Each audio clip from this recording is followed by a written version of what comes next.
आज आहे नागपंचमी आणि सोबतच यंदाचा पहिला श्रावणी शुक्रवार अर्थात ज्योतीचे पूजेचा वार। नमस्कार मित्रांनो, श्री स्वामी समर्थ। सर्वप्रथम सर्वांच्या आपल्या श्री स्वामी समर्थ चॅनलवरती खूप खूप स्वागत आहे।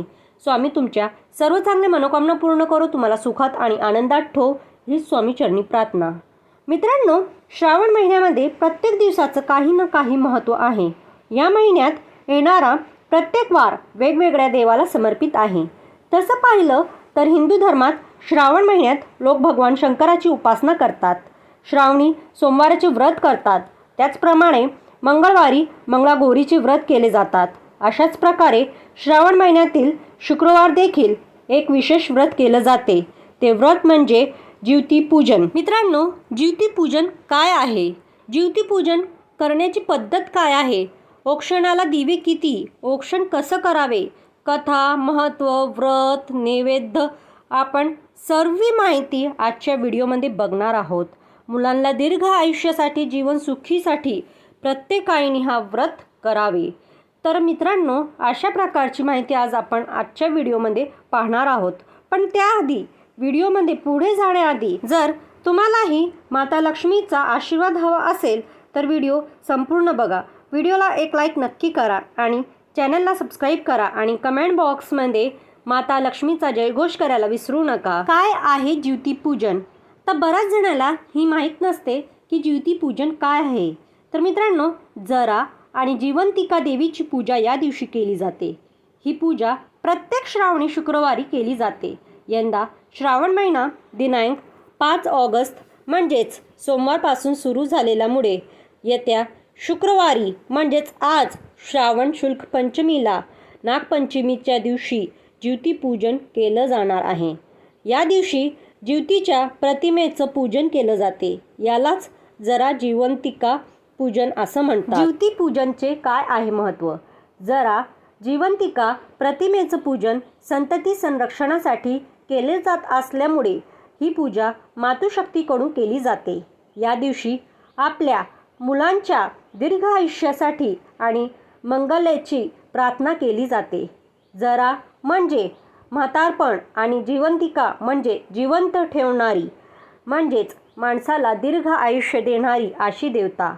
पुराणात असलेल्या सप्त मातुंकापैकी या 2 देवता आहेत जरा, जिवंतिका। असं म्हटलं जाते की पूर्वी 5 वर्षाच्या आतच मुलांचे मृत्यू होत असतात, त्यामुळे आपल्या बाळांना दीर्घ आयुष्य लाभावे यासाठी जिवंतिका पूजन करण्यास सुरुवात केली जाऊ लागली। म्हणून प्रत्येक माता आपल्या बाळांच्या दीर्घ आयुष्यासाठी ही पूजा दर श्रावणी शुक्रवारी न चुकता करतात। ज्योती पूजा श्रावणात येणाऱ्या दर शुक्रवारी केली जाते। यंदाच्या वर्षी पहिली श्रावणी शुक्रवार दिनांक 9 ऑगस्ट म्हणजे आज येत आहे। या वर्षी एकूण 4 श्रावण शुक्रवार येत आहेत। श्रावणात येणाऱ्या शुक्रवारी मुलांच्या दीर्घ आयुष्यासाठी, त्यांचे जीवन सुखी ठेवण्यासाठी आईकडून केल्या जाणाऱ्या पूजेला ज्योती पूजे असं म्हटलं जाते। जीवनदान देणारी देवी म्हणजे ज्योती, लहान मुलांची जीवनदायिनी देवी आहे। श्रावण महिन्यात दर शुक्रवारी ज्योती पूजन हे व्रत केलं जाते। ज्योती ह्या व्रताचं देवता आहे। ज्योती आई ही लहान मुलांचे रक्षण करणारी देवी आहे।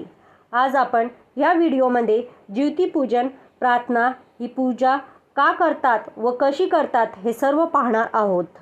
त्याआधी मित्रांनो, व्हिडिओला एक लाईक नक्की करा आणि चॅनलला सबस्क्राईब नसेल करेल तर प्लीज चॅनलला सबस्क्राईब करा। मित्रांनो, ज्योती पूजा संतती रक्षणासाठी केली जात असल्यामुळे या पूजेला श्रावणात अनन्यसाधारण असे महत्त्व आहे। ज्योती पूजन कशी करावी असा प्रश्न सर्वांनाच असतो। तर मित्रांनो, तुमच्या लहान बाळांसाठी जर तुम्ही पूजा करू इच्छित असाल तर ज्योती पूजन कसे करावं याबद्दलची माहिती जाणून घ्या। दर श्रावणी शुक्रवारी ज्योतीच्या प्रतिमा असून कुलदेवीची आणि ज्योतीची देवीची पूजा केली जाते। या दिवशी स्त्रिया निर्जळी उपास करतात। देवी ज्योतीचे पूजा करून तिच्याकडे बाळांचे रक्षणासाठी पूजा केली जाते। खूप ठिकाणी ही पूजा श्रावणात दररोज केली जाते, तर काही ठिकाणी श्रावणाच्या पहिल्या शुक्रवारी जिवती देवीचा फोटो देवघरात किंवा घरात इतर कुठल्याही ठिकाणी भिंतीवर लावला जातो. सकाळी ब्रह्ममुहूर्तामध्ये उठून सकाळची सर्व कामं आवरून नित्यनियमाने देवपूजा केली जाते. जिवती देवीचे फोटो किंवा कागद भिंतीवर लावतात. गणपती बाप्पांच्या नावाची सुपारी ठेवली जाते. देवी लक्ष्मीचाही फोटो ठेवला जातो. धूप दीप लावून देवांना आवाहन केलं जाते. कलश पूजन करतात. फूल दुर्वा आघाडा विड्यांची पानं यांची माळा बनवून जिवती देवीचा फोटोला घालतात. कापसाचे वस्त्र वाहिले जातात. गणपती बाप्पांची व देवी लक्ष्मीची आरती म्हणतात. मित्रांनो, या दिवशी पुरणाचे दिवे करावे. 5, 7, 9 या विषम संख्यामध्ये हे दिवे असावेत. ते जिवतीपुढे ठेवून दूध, फुटाणे, गूळ, साखर, चणे याचा नैवेद्य दाखवा. या दिवशी स्त्रियांनी लाल रंगाचे कपडे परिधान करावे. महिलांनी सुहासिनी महिलांनी बोलून त्यांना हळदी कुंकू लावावे. अशा पद्धतीने हा दिवस साजरा करावा. जिवती देवीला मुलांच्या सुखी दीर्घ आयुष्यासाठी प्रार्थना करा. जिवतीची पूजा करून झाल्यावर मुलांना पाटावर बसून त्यांचं औक्षण करा. जर तुमची मुलं परदेशात किंवा तुमच्यापासून लांब असतील तर त्यांच्या रक्षणासाठी चारी दिशेला औक्षण करून अक्षता चारी दिशेला टाकावेत, म्हणजे त्यांचं औक्षण केल्यासारखं होईल. मित्रांनो, संध्याकाळी घरातील सर्व मुलांचे औक्षण करतात. शेवटच्या शुक्रवारी पुरणाचे नैवेद्य करतात. 1, 2, 5 सवाष्णी जेवू घालतात. ब्लाऊज व तांदळाने त्यांची वटी भरतात. फुटाणे गूळ यांचा प्रसाद देतात.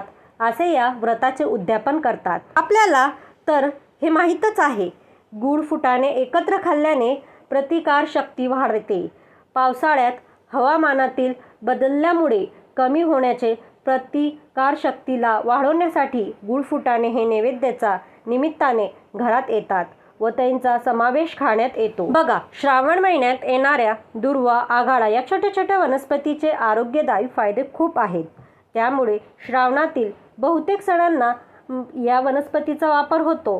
ही कदाचित मानवजातीला आठवणच आहे की पावसाळा सुरू झाला आहे, तरी या वनस्पतीचा समावेश आहारात करावा. आता मित्रांनो, बघूया की जिवतीची पूजा करण्यामागचं कारण काय आहे.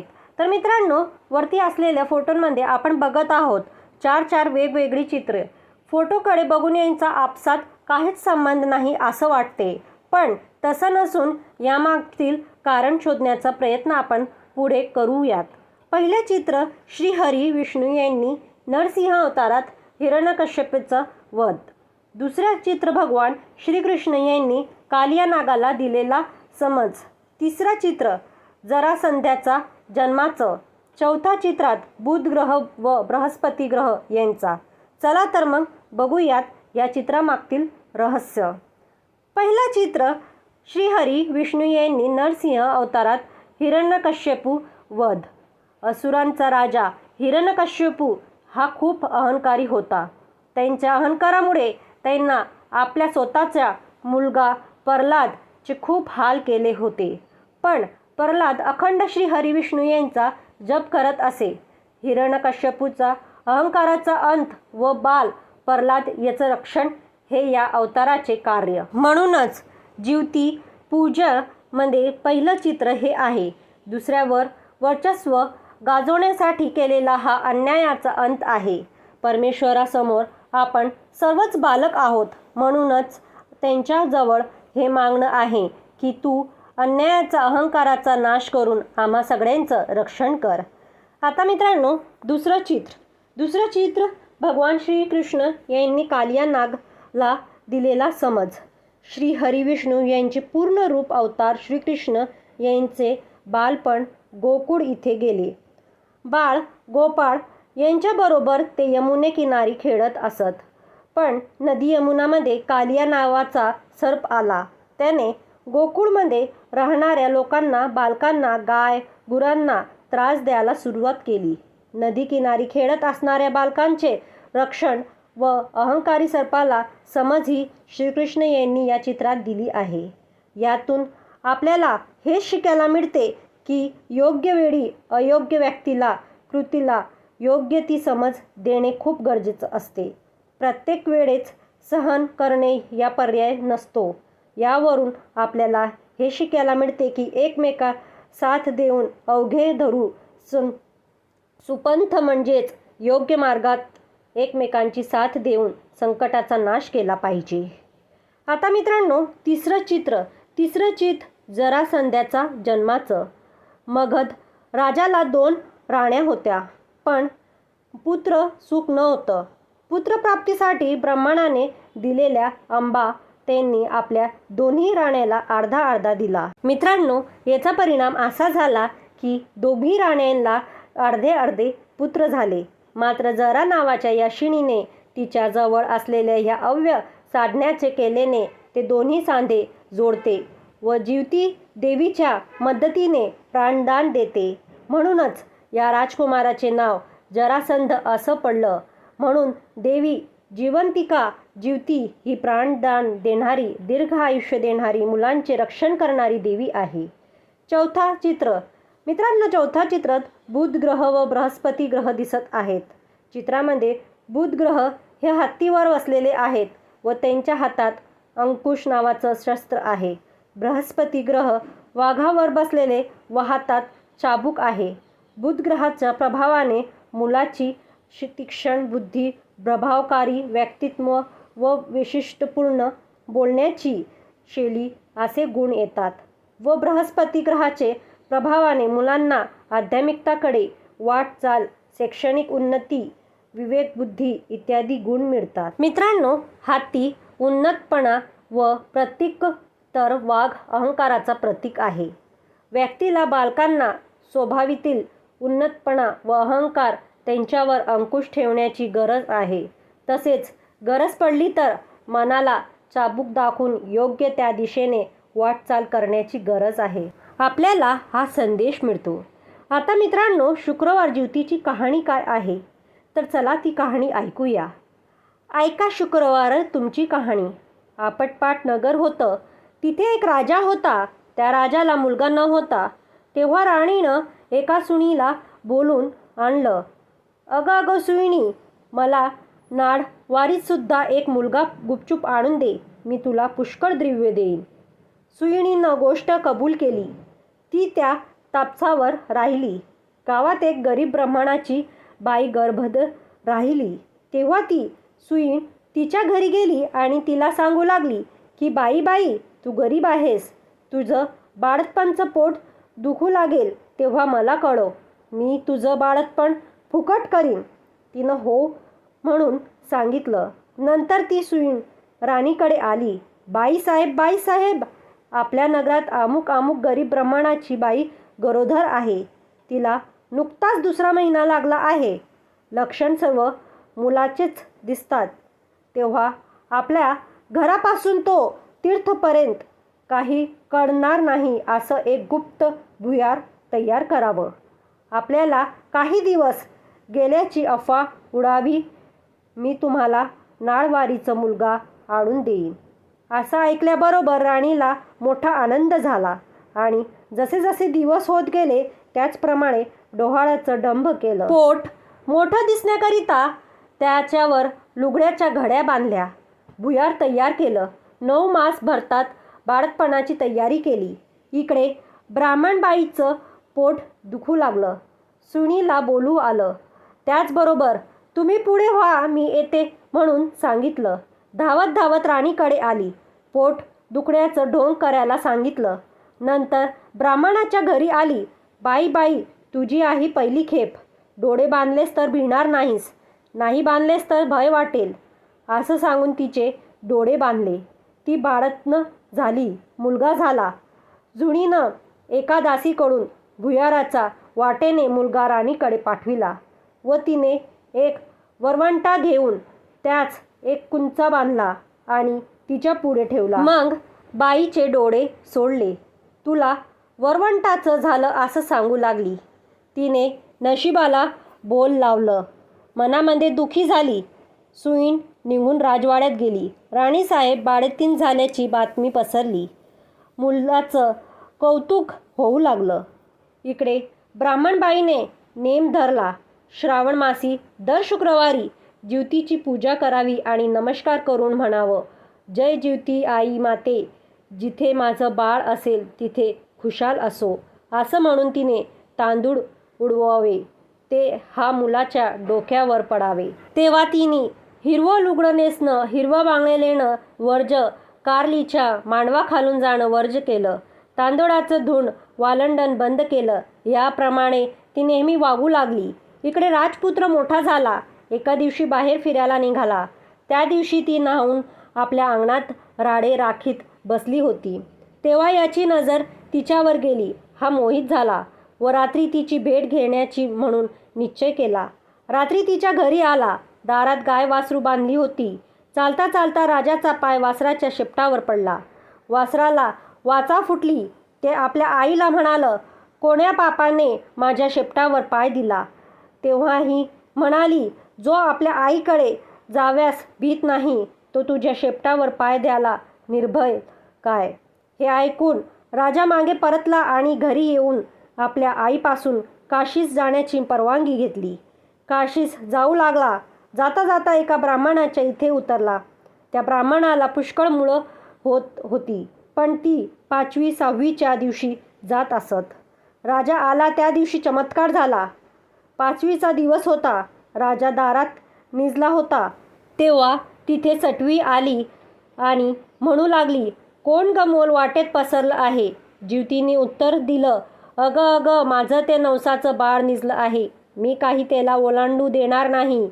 मुलगा आज जाणार म्हणून त्याचे मुलाचे आई-बाप चिंता करीत बसले होते. त्यांनी हा संवाद ऐकला. इतक्यात उत्तर रात्र झाल्यावर ब्राह्मणाने येऊन राजाचे पाय धरले. तुमच्यामुळे आमचा मुलगा जगला. आजचे दिवस मुक्काम करा, अशी विनंती केली. राजानं ती मान्य केली. त्याही रात्री याप्रमाणे प्रकार झाला. दुसऱ्या दिवशी राजा चालता झाला. इकडे याचा मुलगा वाढता झाला. पुढे काशीत गेल्यावर यात्रा केली. गायावर्जांनी वेळ आली. पिंड देते वेळी ते घ्यायला 2 हात वर आले. असं होण्याचं कारण त्यांना ब्राह्मणाने विचारलं. ते म्हणाले, घरी जा, साऱ्या गावातल्या बायकां-पुरुषांना जेवायला बोलव, म्हणजे याचं कारण समजेल. मनाला मोठी चुटमुट लागली. घरी आला. मोठ्या थाटात मावंद केलं. त्या दिवशी शुक्रवार होता. गावात ताकीद दिली, घरी कोणी चूल पेटू नाही, सगळ्यांनी जेवायला यावं. ब्राह्मणीला मोठं संकट पडलं. राजाला निरोप धाडला, मला ज्योतीचं व्रत आहे. माझं नेम पुष्कळ आहेत. ते पाळले तर जेवायला येईन. राजाने कबूल केलं. जिथे तांदूळाचं धूड होतं ते काढून तिथे सारून त्यावरून ती आली. हिरवा बांगड्या भरल्या नाहीत. कारल्याच्या मांडवाखालून गेली नाही. दरवेळेस जिथे बाळ असेल तिथे खुशाल असो असं म्हटलं. पुढे पान वाढली. मोठा थाट जमला. राजाने तूप वाळायला घेतलं. वाढता वाढता ही ज्या पंक्तीत बसली होती तिथे आला. तूप वाळू लागला. ईश्वरी चमत्कार झाला. बाईला प्रेम सुटून पान्हा फुटला. तिच्या स्तनातून दुधाच्या धारा फुटल्या. त्या याच्या तोंडात उडल्या. तो हातची तपेली ठेवून रुसून निजला. काही केल्या उठेना. तेव्हा आई गेली. त्याची समजूत करू लागली. तो म्हणाला, असं होण्याचं कारण काय? तिने सांगितलं, ती तुझी खरी आई, मी तुझी मानलेली आई, असं सांगून सर्व हकीकत सांगितली. नंतर भोजनाचा समारंभ झाला. पुढे त्यान आपल्या आईबापासच राजवाड्याजिक मोठा वाडा बांधून देऊन त्यात सुद्धा आपण राज करून लागला. तर जशी ज्योती तिला प्रसन्न झाली तशी तुम्हाला आम्हाला हो. ही 60 उत्तराची कहाणी 5 उत्तरी सुफळ संपूर्ण. मित्रांनो, वरील माहितीप्रमाणे आपण सर्वांनी ज्योती देवीची पूजा करताना हा निश्चय केला पाहिजे. मुलांना दीर्घ आयुष्य देऊन त्यांचे रक्षण करण्याबरोबरच त्यांना सद्बुद्धी द्यावी ही विनंती देवीला केली पाहिजे.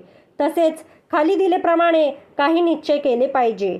मुलांच्या अहंकारा मनात येऊ द्यायचं नाही. विवेकाने काम करायचं. मनात श्रद्धा ठेवायची. संयमाने काम करायची. अन्यायाला सहन करायचं नाही. इतरांना मदत करावी. न्यायशील राहावे. योग्य वेळी योग्य शब्दात समोरच्याला मनाला समज द्यावे. मनाचं ऐकून अयोग्य गोष्टीला समर्थन न देता मनाला अंकुश लावावा. उन्नतपणाने वागू नये. कोणत्याही गोष्टीचं अतिरेक करू नये. गरज भासल्यास स्वतःच्या मनाला चाबकाने मारून कठोर शब्दाने दुर्बुद्धीचा नाश करावा.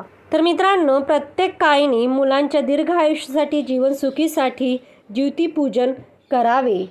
तर मित्रांनो, तुम्हाला ही माहिती कशी वाटली? जर तुम्हाला ही माहिती आवडली असेल तर आमच्या व्हिडिओला लाईक करा आणि तुमच्या मित्रमैत्रिणी परिवारामध्ये शेअर करा. आणि चॅनलला सबस्क्राईब नसेल करेल तर प्लीज चॅनलला सबस्क्राईब करा आणि बाजूला बेल आयकॉनचं बटन आहे त्यालाही क्लिक करा, जेणेकरून आमचे नवनवीन व्हिडिओ सर्वप्रथम तुम्हाला ऐकायला मिळतील आणि त्यामुळे आमचंही प्रोत्साहन वाढेल आणि आम्ही तुमच्यासाठी असे व्हिडिओ आणत जाऊ.